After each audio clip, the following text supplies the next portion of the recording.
So guys, the topic is the cost of flying has decreased significantly. First line को समझो कि जो cost है, फ्लाइंग कॉस्ट यानी कि हमारा जो जहाज़ों से ट्रैवल करना, फ्लाई हम कब करते हैं? जब हम एयरवेज पर होते हैं, यानी कि हम जहाज़ों पर जब एक जगह से दूसरी जगह जाते हैं एरोप्लेन पर, वो डिक्रीज़ हो चुका है कॉस्ट उसकी, यानी कि टिकट जो है वो घट गए, टिकट का प्राइस जो है वो घट चुका है। तो हैज़ डिक्रीज लगा है, हैज़ से हम समझ गए हैं कि जो कम हो चुका है। सिग्निफिकेंटली एक बड़े ही वैल्यूबल अगर हमें कमी या बढ़ोतरी दिखती है तब हम उसकी जगह पे सिग्निफिकेंटली यूज़ करते हैं। Over the last decade, decade का मतलब होता है 10 साल। हमारे पिछले 10 सालों में जो जहाज़ों की टिकटें हैं उसमें एक बहुत बड़े एक कह सकते हैं सिग्निफिकेंट लेवल पर कमी आई है, यानी कि घटी है उसकी कॉस्ट। दिस हैज़ मेड, इसने कुछ बनाया है, क्या बनाया है? Overseas travel much more accessible. Overseas का मतलब है विदेशों में यात्रा, ट्रैवल। मच मोर कहीं ज़्यादा, असेसिबल मतलब हम आराम से पहुंच सकते हैं, वो हमारे लिए आसान बना दिया है। अगर जहाज़ों ने अपनी टिकट कम कर दी है तो फिर डेफिनेटली हम ज़्यादा फ्रीक्वेंटली बाहर जा सकते हैं। और कई बार ऐसा होता है टिकट कॉस्ट की वजह से हम किसी चीज़ को देखने में या ट्रैवल करने में आलस कर जाते हैं कि टिकट बहुत है, हम नहीं जाएंगे। लेकिन जब इसकी कॉस्ट कम हो गई है तो डेफिनेटली हमारी जो एसेसिबिलिटी है उस जगह की, ट्रैवलिंग की जो एसेसिबिलिटी है बढ़ जाएगी। तो ये हमारा स्टेटमेंट है।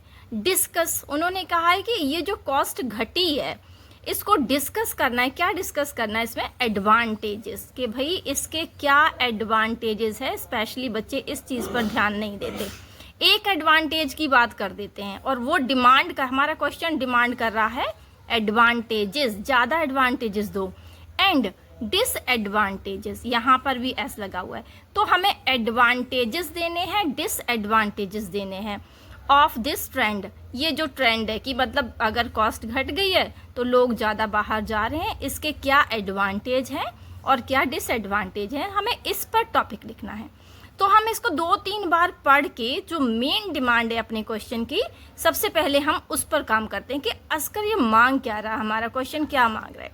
बच्चे यहीं पर गड़बड़ कर जाते हैं कि वो क्वेश्चन को बिल्कुल ध्यान से नहीं पढ़ते हैं और जो क्वेश्चन है वो उनका पूरा आंसर गड़बड़ करवा सकता है। सो दैट इज़ वाई आपको ये इस पर ध्यान देना है। सबसे पहले क्वेश्चन पढ़ने के बाद अब हमें अपने आइडियाज़ को जनरेट करना है। आइडिया जनरेट करने से पहले हमें इन 4 चीज़ों का पता होना चाहिए गाइज। फर्स्ट थिंग है टास्क रिस्पांस। कोई बड़ी बात नहीं है, अगर आप इनिशियल लेवल पर स्टार्ट कर रहे हैं तो हो सकता है आपको नहीं पता हो टास्क रिस्पांस क्या होता है। आप बिल्कुल मत घबराइए, आप इसको TR बोलिए, निक नेम से बुलाइए, आपको थोड़ा कम डर लगेगा। सेकेंडली आप देखिए कि इसमें है क्या, बिल्कुल सिंपल चीज़ है गाइज। सभी पार्ट एड्रेस करने, यानी कि आपने जो क्वेश्चन अभी समझा है ना उसका हर एक पार्ट पे आपको ध्यान देना है। जितने भी पार्ट हैं उसके एडवांटेजेस, यानी कि हमने देखा है कि हमें ज़्यादा एडवांटेज देने हैं, उनको एड्रेस करना है। क्लियर पोजीशन, यानी कि हमें अगर एडवांटेजेस पूछा है ना तो हम सिर्फ एडवांटेजेस लिखेंगे, हम उसकी क्लियर पोजीशन दिखाएंगे एडवांटेजेस की, अपने आइडियाज़ एलैबोरेट करेंगे, अच्छे अच्छे आइडियाज़ देंगे। अब यहाँ पर आइल्स का एग्ज़ाम सब लोग दे रहे हैं, प्रोफेशनल लोग भी दे रहे हैं। +2 यानी कि 12th के बाद जो बच्चा पढ़ के आया है, बिल्कुल फ्रेशर है, वो भी जा रहा है देने, तो सबके आइडिया सेम नहीं होंगे। तो हमें अपने आइडिया पर भी काम करना है। हम अपने आइडियाज़ को थोड़ा सा ऊपर लेके जाएंगे गाइस, हमारे आइडिया थोड़े अच्छे होने चाहिए। इसके लिए आप क्या करोगे, रोज़ आइडियाज़ लिखोगे और जो आइडियाज़ आपको बेटर लग रहा है ना आप उसको पुट कर सकते हो। नेक्स्ट आप देख सकते हो इसमें लिखा है सिग्निफिकेंटली डेवलप्ड, यानी कि बहुत अच्छे तरीके से विकसित करना है। क्या विकसित करना है? टास्क रिस्पॉन्स, यानी कि हमें जो दिया है बस उसको अच्छे से लिख के दिखाना है कि क्या मतलब उन्होंने क्वेश्चन जो पूछा है बस इधर उधर की बातें नहीं ऐड करनी है। ये कोई पैराग्राफ राइटिंग नहीं है, इसे हमें स्ट्रक्चर में लिखना पड़ता है। So guys it's very simple, बस हमें क्वेश्चन को समझ के क्वेश्चन का ही आंसर देना है, इधर उधर की बातें नहीं करनी है। इसका सारे का ये मतलब है और कुछ भी नहीं। नेक्स्ट अगर बात करें तो कोहेरेंस एंड कोहेजन, ये भी बड़ी दिक्कत वाली बात लग रही है। ये क्या है भाई, कोहेरेंस एंड कोहेजन? कुछ नहीं है, इसको भी CC बोलो, ठीक है, इसका भी निकनेम रख लोगे, ये CC है। CC क्या होता है? बहुत सिंपल है, अच्छी सी पैराग्राफ राइटिंग करो, ठीक है। पैराग्राफिंग जो है ना बड़ी अच्छे से करो। कैसे कर सकते हैं अच्छे से पैराग्राफिंग? अगर हमारे पास लिंकिंग वर्ड है, ठीक है। तो सबसे पहले हम क्या करते हैं, जो हमारा कॉन्सेप्ट डिवाइस है ना, उस पर बात करते हैं, यानी कि क्या, कनेक्ट आइडियाज। हम आइडियाज को कैसे कनेक्ट करेंगे, यहाँ पर मैंने एक छोटी सी आपके लिए टेबल बना रखी है, बिल्कुल सिंपल सी। तो हमारे जो कनेक्ट आइडियाज हैं उन्हें हम लिंकिंग वर्ड की हेल्प से कनेक्ट करते जाएंगे, जिसके लिए यहाँ पर कोहेरेंस एंड कोहेजन लिखा है। मतलब यहाँ पर वो आपका जो एग्जामिनर है ना, वो चेक करेगा कि आपने कितना कनेक्ट किया है अपने पैराग्राफ को एक दूसरे पैराग्राफ से, एक सेंटेंस को दूसरे सेंटेंस से, एक वर्ड को दूसरे वर्ड से। सो गाइज, ये आपके लिए कुछ हेल्पिंग वर्ड है। क्या, अगर आपको आइडिया को ऐड करना है, एक आइडिया लिखा है और उसके जैसा दूसरा आइडिया ऐड करना है, तो आप लगाओगे moreover, furthermore, in addition, इस तरह के वर्ड और भी मिल जाएंगे आपको, ठीक है। सेकेंडली आप बात करोगे, कंट्रास्ट लिखना है। अभी आप इधर की बात कर रहे थे, अब आप इधर की अगर बात करना चाह रहे हो, उसको बोलते हैं कंट्रास्ट, अपोजिट बात अगर हमें करनी है तो उसके लिए हम क्या करेंगे, हमने जो एक सेंटेंस इधर की बात वाला, यानी कि सपोज करो हम ए आइडिया एलोबरेट कर रहे हैं, उसके बाद अगर हमें बी आइडिया जनरेट करना है, तो हम पहले बीच में लगा लेंगे हाउएवर, या हम लगाएंगे व्हेयरएज, या हम लगाएंगे on the other hand. So it's very simple guys. Next बात कर रहे हैं रीजन की। अगर हमें रीजन देना है, भाई इस वजह से ये हुआ, तो हम लिखेंगे बिकॉज, हम लिखेंगे सिंस, हम लिखेंगे एज, ठीक है। नेक्स्ट हम लिखेंगे रिजल्ट। अगर हमें रिजल्ट निकालना है, सपोज हमने पूरा पैराग्राफ लिख लिया और एंड में हम उसका रिजल्ट निकालना, निचोड़ निकालना चाह रहे हैं पूरे पैराग्राफ का, तो निचोड़ निकालने से पहले हम लिख लेंगे देयरफॉर, दस, या फिर कंसिक्वेंटली। आगे बात करते हैं हम एग्जाम्पल की। अगर हमें एग्जाम्पल देना है, मान लो अपने पैराग्राफ में कोई, तो हम इन वर्ड के साथ देंगे, for example, for instance, to epitome, इस तरह के वर्ड होते हैं, तो आप वो सर्च कर सकते हैं। नेक्स्ट, अगर हमें सीक्वेंस बनाना है, अगर मान लो हमने कोई चीज़ पहले नंबर पर लिखी है, फिर दूसरे पर लिखेंगे, फिर तीसरे पर लिखेंगे, इसको सीक्वेंस बोलते हैं। तो ये कैसे लिखेंगे, फर्स्टली, सेकेंडली, फाइनली, ऐसे कर करके हम अपना पैराग्राफ लिखेंगे। एंड कंक्लूजन, जहाँ पर हमें कंक्लूजन देना है ना लास्ट में, तो हम उसको उस पैराग्राफ की स्टार्टिंग कर सकते हैं इन कंक्लूजन या फिर ओवरऑल से। सो गाइज, ये हमारे लिंकिंग वर्ड हैं जो हमने यहाँ पर कोहेरेंस एंड कोहेजन में देने हैं। क्या लिखा था कि अच्छी पैराग्राफिंग करो। अच्छी पैराग्राफिंग का मतलब होता है पैराग्राफ बढ़िया तरीके से कनेक्ट होना चाहिए। तीसरी चीज, लेक्सिकल रिसोर्सेज, LR भी नहीं कहना चाहते तो सिंपल सी बात है, आप इसको वोकैब बोल दो। वोकैब यानी हमारी वोकैबुलरी, हमारे पास कितने वर्ड हैं। तो ध्यान से देखो, गुड रेंज ऑफ वोकैबुलरी, आपके पास अगर जितने ज़्यादा आप बैंड एक्वायर करना चाहते हो ना गाइस, जितने ज़्यादा बैंड अचीव करना चाहते हो, उतनी अच्छी वोकैबुलरी कर लेना। और उतनी अच्छी वोकैबुलरी करने के लिए आपको कोई डिक्शनरी रटने की ज़रूरत नहीं है। 100-200 वर्ड अगर आप पूरा आईएलटीएस जितना टाइम में कर पा रहे हो ना, 1 महीने में, 2 महीने में, 3 महीने में, वो उतने टाइम पर अच्छे से वैल्यूबल 100-200 वर्ड आपने रट लिए ना, बस बहुत है। वो आपकी एक गुड रेंज ऑफ वोकैबुलरी होती है। जनरली प्रिसाइज का मतलब क्या है, जो ऐसी वोकैबुलरी आप लेना जो स्पष्ट हो, ये ना हो कुछ ऐसे वर्ड आप ढूंढ लाओ जो किसी को ही नहीं पता हो, तो ऐसा नहीं करना है। नॉर्मली वर्ड जो जनरली स्पष्ट कर सके, प्रिसाइज कर सके आपके पैराग्राफ को, वो वाले वर्ड ढूंढ ढूंढ के पूरा एक लिस्ट बना लेना आप। और लिस्ट बनाने के बाद आपके पास वो वोकैबुलरी हमेशा के लिए हो जाएगी, यानी कि जब भी आप इंग्लिश में बात करोगे तो आपको वो वोकैबुलरी हेल्प करेगी गाइज। आगे करते हैं बात ग्रामेटिकल रेंज एंड एक्यूरेसी की, GRA। ये भी बहुत सिंपल है गाइज, बस आपको क्या करना है, कॉम्प्लेक्स स्ट्रक्चर बनाना है। हम जब भी पैराग्राफ राइटिंग करते हैं ना, हम बड़े सिंपल से सेंटेंसेस लिखी जाते हैं, तो हमें ऐसा नहीं करना है। हम थोड़ा सा कॉम्प्लेक्स, भैया हम आईएलटीएस कर रहे हैं, ग्लोबल एग्जाम है, हमें फॉरेन जाना है, वहाँ जाके पढ़ना है, वर्ल्ड की अच्छी अच्छी यूनिवर्सिटीज़ में पढ़ना है, तो डेफिनेटली हमारे जो सेंटेंस है ना, वो अब स्कूल वाले सेंटेंस नहीं, अब थोड़ा अच्छा, थोड़ा सा लेवल का सेंटेंस हम खुद बनाएंगे। इसके लिए आप प्रैक्टिस पता क्या करोगे, आप खुद सेंटेंस जनरेट करो, आपको कोई नहीं करवा सकता। आप खुद सेंटेंस जनरेट करो और उसके बाद वही सेंटेंस फिर जनरेट करो थोड़े अच्छे तरीके से, उसके बाद फिर जनरेट करो, 3 बार सेम सेंटेंस को लिखो बढ़िया बढ़िया तरीके से, फुल एफर्ट्स लगा दो आपके। आप खुद देखना कि जो आपका तीसरा सेंटेंस होगा वो पहले से कहीं ज़्यादा बेटर होगा। सो दैट्स वाई इसकी प्रैक्टिस आप खुद कर सकते हो। कॉम्प्लेक्स स्ट्रक्चर बनाना स्टार्ट करो और उसमें एक चीज़ आप ध्यान रखना, इतना कॉम्प्लेक्स मत बना देना कि उसमें एरर आ जाए, ग्रामेटिकल एरर आ जाए, बस इतना ध्यान रखना। कोई भी सेंटेंस आप बना रही हो उसमें एरर नहीं होना चाहिए, वो ग्रामेटिकल जो है ना वो गलत नहीं होना चाहिए, एरर फ्री सेंटेंस आपको लिखना है। अगर आपने इन सब को ध्यान में रख लिया गाइज तो डेफिनेटली आपको 7 to 8 बैंड लेने से कोई नहीं रोक रहा। अब हम बात करते हैं कि हमें टास्क 2 लिखना कैसे। ये क्या है, टास्क रिस्पॉन्स, जो मैंने आपको यहाँ पर पढ़ाया है। सेकेंड क्या है, सीसी, जो मैंने आपको यहाँ पर पढ़ाया है। ये क्या है, LR, जो मैंने बताया कि लेक्सिकल रिसोर्सेज यानी कि वोकैब। ये क्या है, GRA यानी कि ग्रामेटिकल रेंज एंड एक्यूरेसी। इस टेबल के तहत, इस ग्राफ के तहत अगर आप टास्क 2 लिखते हो तो डेफिनेटली आप 7 to 8 बैंड अचीव कर सकते हो गाइज। हाँ जी गाइज, तो यहाँ पर हम लिखने जा रहे हैं, इन recent years overseas travel and communication has become much more popular around the globe। ये क्या है, ये एक जनरल स्टेटमेंट है जिसे हुक सेंटेंस भी कहते हैं। आपका टॉपिक जिस बारे में है, आपका टास्क 2 जिस बारे में भी है, कोई भी टॉपिक से रिलेटेड है, उसका एक बढ़िया सा स्टैंडर्ड सेंटेंस उठाइए और सबसे पहले इंट्रोडक्शन में जोड़ दीजिए। अब ये काम आपको करना है कि वो सेंटेंस कितना बढ़िया हो, ये आप डिसाइड करेंगे कितने बैंड आपको चाहिए। तो आप यहाँ देख सकते हो, in recent year overseas travel and communication has become much more popular around the globe। ये हमने जर्नल स्टेटमेंट अपने आप से जोड़ दिया, यहाँ पे खुद बनाते हैं हम इसे, ठीक है। सेकेंडली बारी आती है, जनरल स्टेटमेंट हमारा खत्म हो गया ग्लोब पर आके, तो जैसे ही ये यहाँ पे खत्म होता है, अब हम यहाँ से क्या स्टार्ट कर रहे हैं गाइज, यहाँ से हम रीफ्रेजिंग स्टार्ट कर रहे हैं। रीफ्रेजिंग का मतलब होता है जो हमारा क्वेश्चन है हमें उसे दूसरी लैंग्वेज में यानी कि अपनी लैंग्वेज में लिखना है। क्वेश्चन हमारा स्टार्ट हुआ था, the cost of flying has decreased significantly over the last decade.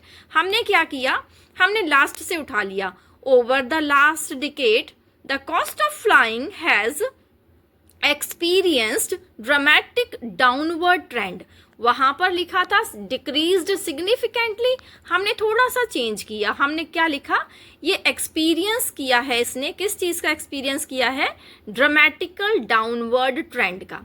So rephrasing हम कैसे कर सकते हैं, रीफ्रेजिंग में बहुत आसान है, या तो हम टेंस चेंज करके लिख सकते हैं, या फिर हम सिनोनिम यूज करके लिख सकते हैं, या फिर हम एक्टिव से पैसिव बनाकर लिख सकते हैं। सो गाइज ये 2-3 तरीके हैं रीफ्रेजिंग करने के। सो यहाँ पर मैंने रीफ्रेज करके क्या लिखा है, over the last decade the cost of flying has experienced a dramatic downward trend, thereby, इस वजह से, making cross border travel. Cross border क्या होता है, अपने जो बॉर्डर के पार यानी कि दूसरी कंट्रियों में ट्रैवल करना, मच मोर एक्सेसिबल। ये वर्ड हमने एज इट इज उठा लिया और इसमें कोई प्रॉब्लम भी नहीं है, अगर आप कोई इसका सिनोनिम उठा सकते हैं तो वो लिख सकते हो।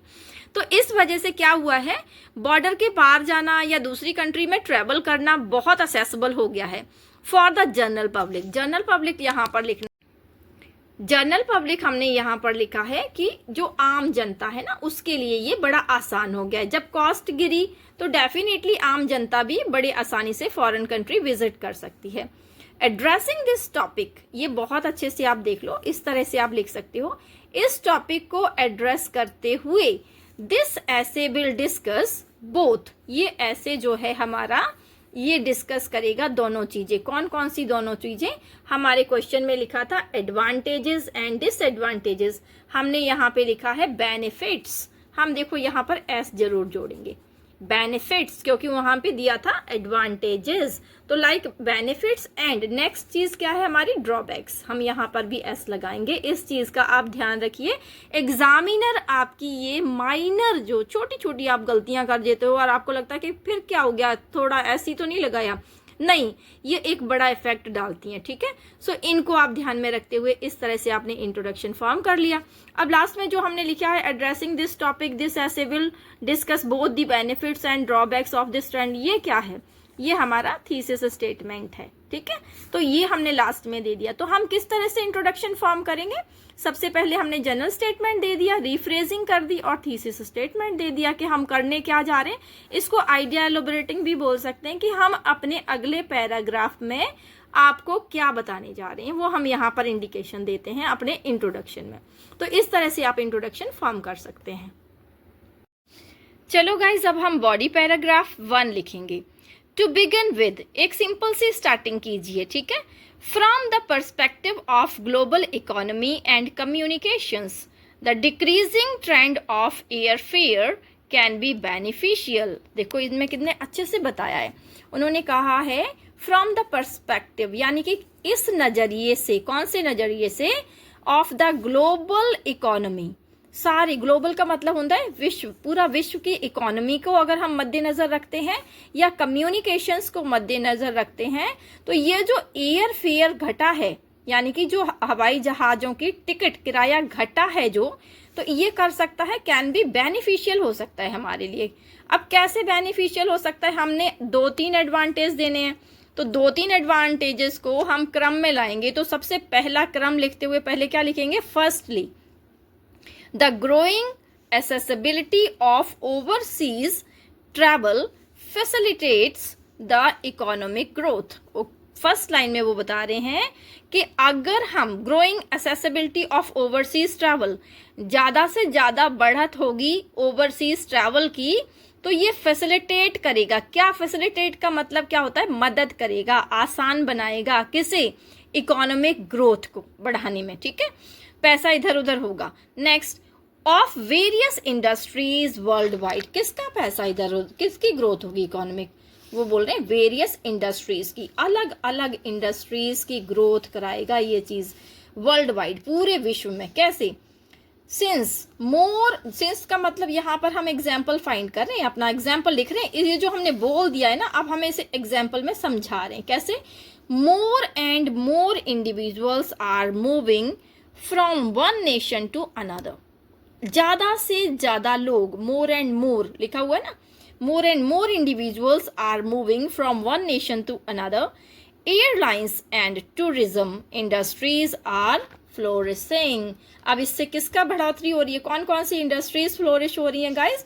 एक तो टूरिज्म भी बढ़ रहा है, क्योंकि जब भी हम कहीं जाते हैं तो हमें वहां पर घूमने के लिए, वहां पर रुकने के लिए होटल चाहिए, घूमने के लिए एक साथ में टूरिस्ट गाइड चाहिए, अच्छी अच्छी जगहों पे जब विजिट करते हैं तो शॉपिंग भी करते हैं। एयरलाइंस यानी कि जहाजों पर हम फेयर दे रहे हैं, तो उनकी जो टिकट है वो बिक रही है खूब सारी, तो उनको यहाँ पर फायदा हो रहा है, वे फ्लोरिश हो रही है, मतलब अच्छे तरीके से बढ़ रही हैं। सेकेंडली, अब हमने ये फर्स्ट रीजन दे दिया कि पहला रीजन तो क्या है, जब हम एक कंट्री से दूसरी कंट्री जा रहे हैं तो इससे कई सारी इंडस्ट्रीज को फायदा हो रहा है। सेकेंडली क्या बात करेंगे हम? The increasing frequency of international travel. अच्छे अच्छे तरीके से अलग अलग वर्ड यूज करके लिख रहे हैं। जो बढ़ती हुई टेंडेंसी है, फ्रीक्वेंसी है of international travel can contribute to move, क्या मूव कर रहे हैं? अब सॉरी ये लिखा है more opportunities for networking and face to face communications. ये क्या बात कर रहे हैं? अब ये देखो, ये आइडिया कुछ और था, ये आइडिया कुछ और। सेकेंडली दूसरा आइडिया क्या है? वो कह रहे हैं कि जो अपने इंक्रीजिंग फ्रीक्वेंसी है इंटरनेशनल ट्रैवल की, वो कंट्रीब्यूट कर रही है मोर अपॉर्चुनिटीज में, ज्यादा अपॉर्चुनिटीज मिलेंगी हमें। कैसे? For networking. नेटवर्किंग का मतलब क्या होता है गाइस? कनेक्शन बनाना, ठीक है। And face to face communication, हम उनसे बात कर सकते हैं, जाके सामने बैठ के मिल सकते हैं। बिटवीन इंडिविजुअल्स, लोगों के बीच में फेस टू फेस कम्युनिकेशन बढ़ेगा। ऑफ सिमिलर एस्पिरेशंस, कौन से लोगों के बीच में? जिनके सिमिलर, एक जैसे लक्ष्य हैं। यानी कि इंडिया से डॉक्टर जाएगा तो अमेरिका के डॉक्टर से बात करके आ सकता है, बैठ के मीटिंग करके फेस टू फेस, तो उसमें कितना ज्यादा उनका फायदा है। इंडिया का टीचर जा रहा है, अमेरिका के टीचर से बैठ के बात करके आया, तो वो कितने सारे टीचिंग स्किल्स आपस में एक दूसरे को बता के आएंगे कि हम तो ऐसे पढ़ाते हैं, आप कैसे पढ़ाते हो। तो ये चीज, वो जो को सिमिलर एस्पिरेशन रखते हैं ना लोग, वो आपस में फेस टू फेस कम्युनिकेशन कर सकते हैं अगर इंटरनेशनल ट्रैवलिंग हो रही है आराम से, तो अराउंड द वर्ल्ड। आगे देखो, for instance, thanks to affordable flying cost. हम इसका एग्जाम्पल सेट करते हैं कि हम धन्यवाद करते हैं अफोर्डेबल यानी कि सस्ती फ्लाइंग कॉस्ट का। It is easier for businessman. देखो इसमें कितनी अच्छी सी बात कही है कि ये बिजनेसमैन के लिए भी बहुत अच्छी बात है। In the same field but in different region, जो किसी सेम फील्ड में काम कर रहे हैं लेकिन रह कहाँ रहे हैं, अलग अलग देशों में। To socialise and exchange valuable experience, कि वो एक दूसरे से मिल सकते हैं। सोशलाइज क्या मतलब क्या होता है, टू मीट, एक दूसरे से मिल रहे हैं, और एक्सचेंज कर रहे हैं यानी कि आपस में बात कर रहे हैं, कम्युनिकेशन कर रहे हैं वैल्यूएबल आइडियाज और एक्सपीरियंस पर, ठीक है। विद वन अनदर पर्सनली, एक दूसरे के साथ पर्सनली यानी कि मिलकर। देयर बाय, इस वजह से building rapport and further strengthening their relationship. और ये क्या, ये इसलिए से क्या हो रहा है, लास्ट में निचोड़ क्या निकाल रहे हैं कि वो अपना, यहाँ पर हम बात करते हैं कि उन्होंने आपसी समझ को बिल्ड किया है। रैपोर्ट क्या होता है, आपसी समझ को वो बना रहे हैं, मजबूत कर रहे हैं, और फर्दर स्ट्रेंथनिंग, स्ट्रेंथनिंग का मतलब होता है और ज़्यादा मजबूत कर रहे हैं उनके रिलेशनशिप्स को। सो गाइस, इस तरह से आप बॉडी पैराग्राफ 1 लिखेंगे। अब आप देख रहे हैं कि जो भी मैंने यहाँ पर हाईलाइटेड वर्ड किए हैं वो मोस्टली कोलोकेशन है, ठीक है। सो आप यहाँ से जितना भी मैं पढ़ा रही हूँ, जितने वर्ड मैंने हाईलाइट किए हैं, आप उनको अपने रजिस्टर पर नोट डाउन कर लीजिए, आप भी हाईलाइट कर लीजिए, और ये कोलोकेशंस लिखने पर ही 7 बैंड मिलेंगे आपको, ठीक है। सिंपल से वर्ड लिखने पर 7 बैंड नहीं देता एग्जामिनर। और एक चीज़ और लास्ट में, अब ये आपने सिर्फ एक पैराग्राफ राइट किया है और एक इंट्रोडक्शन। इसमें जितने भी नए वर्ड आपको मिले हैं, लाइक आपको रैपिड मिल गया, आपसी समझ, आपको मिल गया फर्दर स्ट्रेंथनिंग, और अधिक मजबूत करना, फैसिलिटेट, आसान बनाना या मदद करना, देयर बाय, इसके परिणाम स्वरूप, सिमिलर एस्पिरेशंस, मिलते जुलते लक्ष्य। सो गाइस, इस तरह से आप जब भी कोई ऐसे राइट कर रहे हैं, उसकी वोकैबुलरी अंडर, उसी के पैराग्राफ के अंडर आप लिखते जाइए, और at the end of week, at the end of 15 days आप उसे एक बार रिवाइज जरूर करते रहिए। तो ये मदद करेगा आपको फर्दर ऐसे लिखने में। So thank you so much guys for watching. अगर आपको वीडियो अच्छा लगा, मैंने यहाँ पर पैराग्राफ 2 यानी कि बॉडी पैराग्राफ 2 नहीं दिया है, जानबूझकर नहीं दिया है कि आप इसको समझ के बॉडी पैराग्राफ 2 खुद लिखो। अगर आपको कोई भी प्रॉब्लम आती है, या आपको मेरी हेल्प की ज़रूरत है, या आप चाहते हैं कि मैं बॉडी पैराग्राफ 2 लिख कर दूँ, तो फिर आप कमेंट बॉक्स में मुझे लिखेंगे।